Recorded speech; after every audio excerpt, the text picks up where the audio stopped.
ሰላም ጤና ይስጥልን ውድ ሪፖርተር ተከታታዮች የሰዓቱን ዜናዎች ቀጥዬ አሰማችኋለሁ።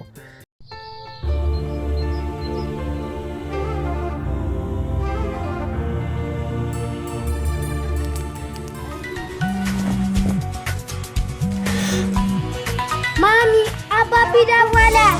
ሄሎ ሰላም እንዴት ናችሁ? እኛ በጣም ደህና ነን። አንተ እንዴት ነህ? ደህና አብሬያችሁ ባሳልፍ ደስ ይለኝ ነበር።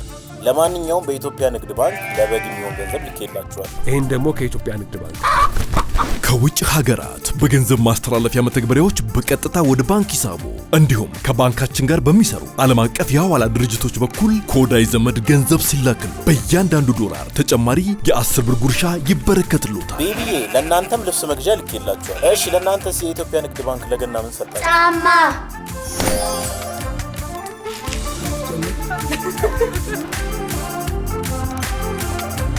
መልካም የገና በዓል። የኢትዮጵያ ንግድ ባንክ ሁሌም የሚተማመኑበት ባንክ። ከአንድ ዓመት በፊት በፌዴራል መንግስት ደረጃ ተመዝግበውና የንግድ ፍቃድ አውጥተው ከነበሩ 585,000 ድርጅቶች ውስጥ ከ80 በመቶ በላይ የሚሆኑት ፍቃዳቸውን መልሰው ከምዝገባ መሰረዛቸው በአንድ መንግስታዊ ሪፖርት ይፋ መደረጉን ተከትሎ ጉዳዩ መነጋገሪያ ሆኗል።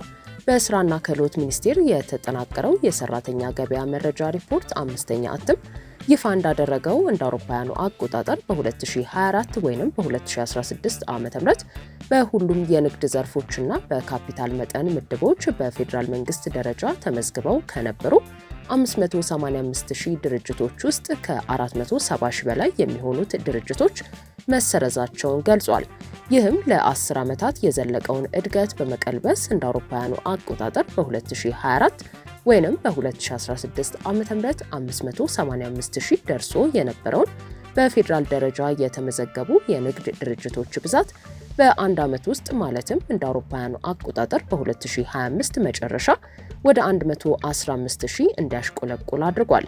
ተመዝግበው የነበሩት የንግድ ድርጅቶች በከፍተኛ መጠን የቀነሱበት ጥቅል ምክንያት በስራና ክህሎት ሚኒስቴር ጥናት ላይ የቀረበ ሲሆን ከነዚህ መካከል ዋነኞቹ የፍቃድ አሰጣጥ ላይ የተደረጉ የቁጥጥር ለውጦች፣ የማክሮ ኢኮኖሚ ገደቦች፣ የብድር ተደራሽነት መቀዛቀዝና እንቅስቃሴ አልባ ፍቃዶችን የማጽዳት ወይንም የመሰረዝ በአስተዳደራዊ እርምጃ በመወሰዱ ነው። ከምዝገባ የመሰረዝ እጣ ፈንታ ያጋጠመው በተወሰኑ የንግድ ዘርፎች ላይ ብቻ ሳይሆን ወጥ በሚመስል መልኩ በሁሉም የንግድ ዘርፎችና የካፒታል መጠን ምድቦች ላይ የተስተዋለ መሆኑን ጥናቱ አመላክቷል።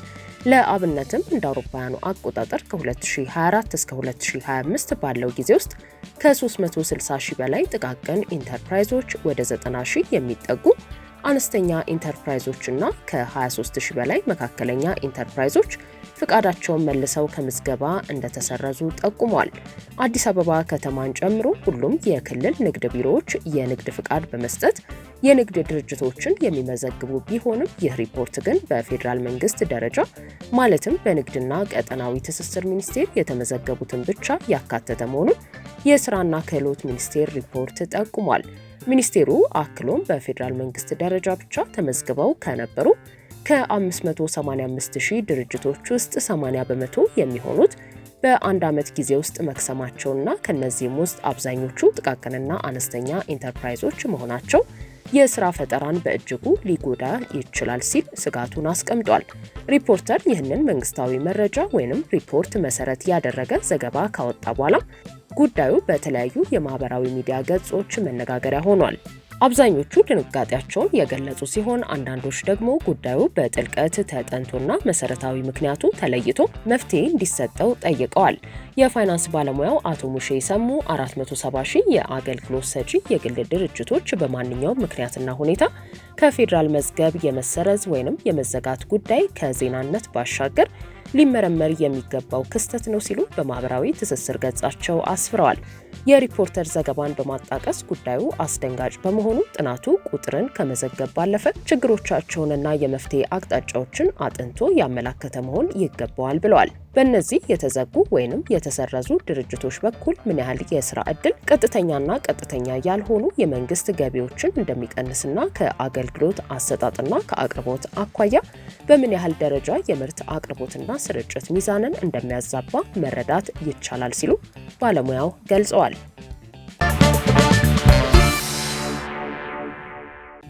የቀድሞ የመከላከያ ሰራዊት ጠቅላይ ኢታማዦር ሹም የጠቅላይ ሚኒስትሩ አማካሪ ሆነው እያገለገሉ ነው መባላቸውን ሐሰት ነው አሉ። የቀድሞ የመከላከያ ሰራዊት ጠቅላይ ኢታማዦር ሹም ጀነራል ሳሞራ የኑስ ኮርነር ፕሬስ ከተሰኘ ዩቲዩብ ጋር ባደረጉት ቆይታ የጠቅላይ ሚኒስትር አብይ አህመድ አማካሪ ሆነው በማገልገል ላይ ናቸው በሚል የተሰራጨው መረጃ ሐሰት እንደሆነ ገልጸዋል።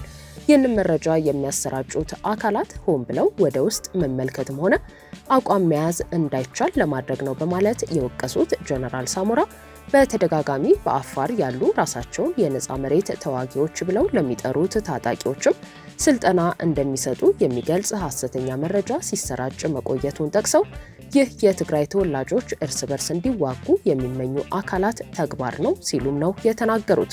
ከሰላም ውጪ አቋም እንደሌላቸው በመግለጽ ለሰላም ከሚሰራ ማንኛውም አካል ጋር እንደሚሰሩም አስምረዋል።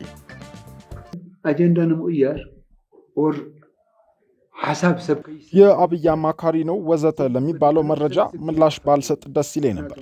በእነሱ አባባል እኔ የጠቅላይ ሚኒስትሩ አማካሪ ብቻ ሳልሆን አፋር ያሉትን ታጣቂዎች አሰለጥናለሁ ማለት ነው። ይህ ፍጹም ሐሰት ነው። ሆን ተብሎ አንድ ሰው አቋም እንዳይዝ ብቻ ሳይሆን በትግራይ ተወላጆች መካከል ጦርነት እንዲቀሰቀስ የሚፈልጉ አካላት የሚያሰራጩት መረጃ ነው። እኔ ስለ ሰላም ለመስራት ከሚጠራኝ ማንኛውም አካል ጋር ለመስራት ዝግጁ ነኝ። ጦርነት ሊበቃን ይገባል። በአፋርም ሆነ በትግራይ ያሉት ወታደሮች ወንድማማቾች ናቸው። የፌዴራሉ መንግስት ባለስልጣናትም ሲፎክሩ ሰምቻለሁ። ይህ ልክ አይደለም። ሁሉም ወንድማማች ነው። በእኔ ዕድሜ እንኳን 3 ጦርነቶች ተካሂደዋል። ለ17 ዓመታት ከደርግ ጋር የተደረገው በኋላም ከኤርትራ ጋር የተደረገና አሁን በቅርብ ደግሞ የትግራዩ ጦርነት እንደ ሀገር ብዙ ዋጋ አስከፍሎናል። ትልቁ ገፈት ቀማሽ ደግሞ የትግራይ ህዝብ ነው። ይህ ህዝብ ይብቃው እንጂ ጦርነት ለማንም አልበጀም። የሚፎክሩት ሁሉም አካላት ጦርነት ውስጥ ገብተው እንደማይዋጉም አውቃለሁ። ወጣቱን ነው የሚያዋጉት። ስለዚህ እኔ የምለው አደብ አድርጉ ነው። ዲዲአር የሚፈጸም ከሆነም ሁሉም አካላት ሊካተቱ ይገባል። ሁሉም ችግሮች በውይይት መፈታት እንዳለባቸውም አምናለሁ። 7ኛውን ሀገራዊ ምርጫ በሚመለከትም ሐሳባቸውን ያጋሩት ጀነራል ሳሞራ በክልል ውስጥ ምርጫን ማካሄድ እንደሚገባና ህዝቡ በመረጠው መንግስት መተዳደር እንዳለበት ተናግረዋል። ተፈናቃዮች ወደ ቀያቸው ሳይመለሱ እንዲሁም የክልሉ ግዛታዊ አንድነት ሳይረጋገጥ ምርጫን ማካሄድ አይገባም የሚለውን የክልሉ ጊዜያዊ አስተዳደርም ሆነ የህወሓትን መከራከሪያ እንደማይቀበሉት ገልጸው ክልሉ አሁን ባለበት ሁኔታ ምርጫ መካሄድ እንዳለበትና ተፈናቃዮችም ወደ ቀያቸው በተመለሱ ጊዜ በአካባቢያቸው መምረጥ የሚችሉበት ሁኔታ ሊመቻች እንደሚገባ አመልክተዋል። ምርጫን አለማካሄድ ተፈናቃዮችን አይመልስም ያሉ ሲሆን ጊዜያዊ አስተዳደሩ በሚያስተዳድራቸው ቦታዎች ላይ ያለው ህዝብ መምረጥ እንዳለበት ተናግረዋል። የቀድሞ ጠቅላይ ኢታማዦር ሹም ጀነራል ሳሞራ የኑስ ካለፉት ጥቂት ወራት ወዲህ የትግራይ ክልልን አሁናዊ ሁኔታ እንዲሁም ምርጫን የተመለከቱ ተደጋጋሚ አስተያየቶችን እየሰጡ ይገኛሉ።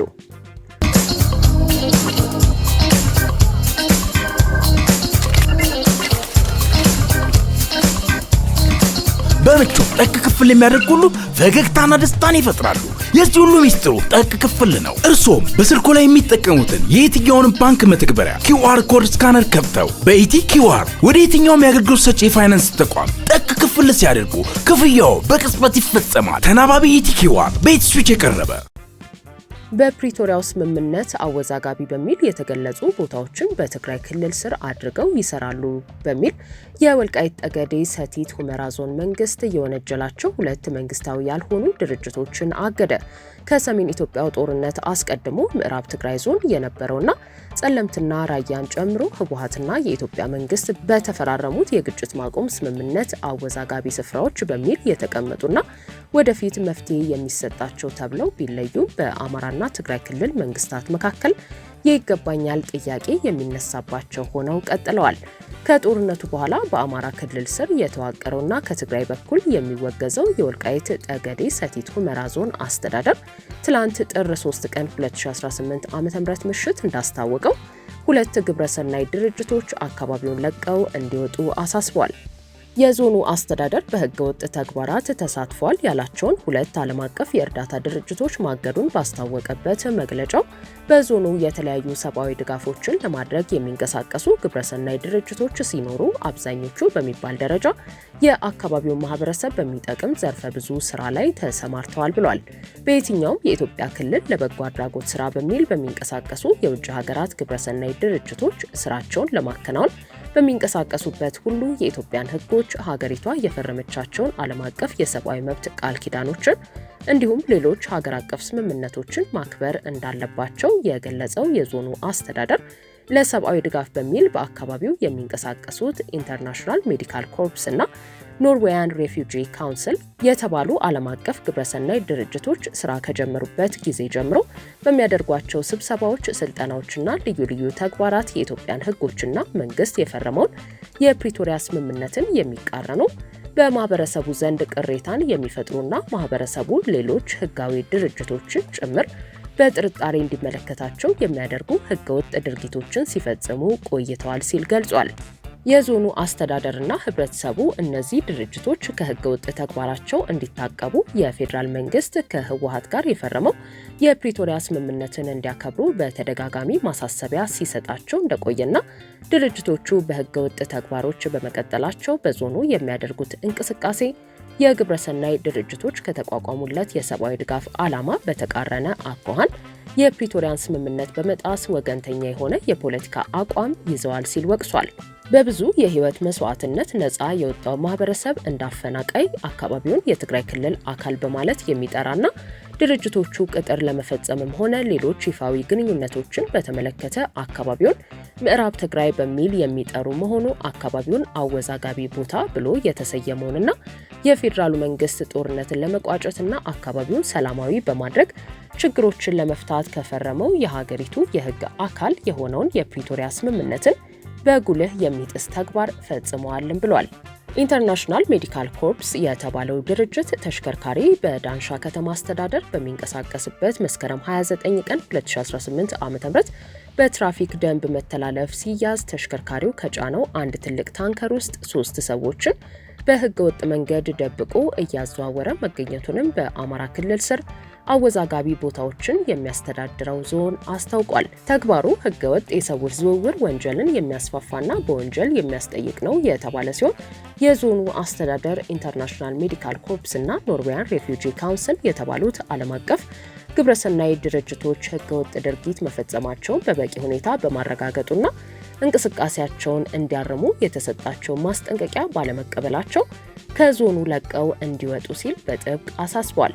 ከ2 ሳምንታት ገደማ በፊት የትግራይ ክልል ጊዜያዊ አስተዳደር የስታቲስቲክስ እና ወሳኝ ኩነት ምዝገባ ኤጀንሲ ከ2017 ዓመት አጋማሽ ወዲህ በምዕራብ ትግራይ ዞንና በደቡብ ትግራይ ዞን በአላማጣ ከተማ፣ በራያ አላማጣ፣ በኦፍላና በዛታ ወረዳዎች እየተካሄደ ያለው የብሔራዊ ዲጂታል መታወቂያ ምዝገባ አካባቢዎቹ የትግራይ ክልል መሆናቸውንና በህገ መንግስቱ የተቀመጠውን የክልሎች ወሰን ግምት ውስጥ ያላስገባ ተግባር ነው። በተጨማሪም የትግራይ ክልልን የስነ ህዝብ ስብጥር የሚቀይር ወይንም ዲሞግራፊክ ቼንጅ የሚፈጥር ጉዳይ ነው ሲል መክሰሱ ይታወሳል። ውድ ሪፖርተር ተከታታዮች የሰዓቱ ዜናዎቻችን እነዚህ ነበሩ። ስላደመጣችሁን ከልብ እናመሰግናለን።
ቴምሮች የምንታወቀው ቤት የት አላችሁ ሲሉን የት ይሆንሎ በማለት ነው። ታዲያ በያዝነው ሳምንት አዳዲስ ሳይቶችን ማውጣታችንን ተከትሎ የት ትገኛላችሁ ብላችሁ ለጠየቃችሁን በሙሉ ሳር ቤት ሲልክ ሮድ ሆስፒታል ፊት ለፊት፣ አዋሪ ጥይት ቤት ከቤተ መንግስቱ በስተጀርባ እንዲሁም ገላን ከገላን ኮንዶሚኒየም አጠገብ። እርስዎ የወደዱትን ይምረጡ፣ እኛ በቃላችን መሰረት እናስረክቦታለን። ቴምር ፕሮፐርቲስ።